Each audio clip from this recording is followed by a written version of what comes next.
شباب هذا يمني انتحر هنا هذه العمارة، والدولي الآن مسكته. تأخذ الإجراءات القانونية. صراحة بلاد دولة في السعودية دولة. اليمني هذا دخل وتأزم حالته النفسية لأنه ما قدرش يشتغل عند كفيله، وله 4 شهور من يوم دخل. جيت له حالة نفسية فقام قتل نفسه، شنق نفسه داخل عمارة. لا يدخل أي يمني، لا يدخل المملكة إلا ومعه عمل. أما تشتري له فيزا ودخل يجرب حظه، لا. الناس بالله بالعزب مليان يمنيين طباخين وعلى مستوى، وناس معهم مهن، ما فيش أعمال، ما فيش إشغال، لأنه ما تشتغل عند كفيلك ما يقدرش يقول لك أنا أكفلك، لأنه إذا ما معش عمل غرامة 100,000، وإذا ما اشتغلش عند كفيلك اشتغل ما حد يرضي يشغلك، لأنه إذا جاء مسكوك وعنده تشتغل عند واحد ثاني مش بنفس المؤسسة يغرموا الكفيل 20,000، فما حد يرضي يشغلك.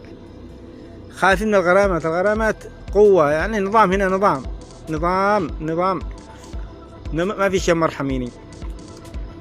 فأي يمني رجاء لا يكون مصيره مثل مصير هذا الأخ، ما قدر يشتغل ولا قدر يتروح، ما حد ينفعك، ما حد يديلك، في الأخير قام شنق نفسه. نصيحتي للأخوة اليمنيين، نصيحتي للكل، نصيحتي لأهل اليمن كامل، ما يدخل لا تشتغل عند كفيلك. مضمون انك تشتغل عند كفيلك، غيره لا تحاول تدور لك عمل، تدور لك مهرة، تشتري فيزا ودخلت تتبرطع تدور لك عمل، ما بش عمل، ما حد يرضيك فلك، ولا حد يرضي يعين لك العيون.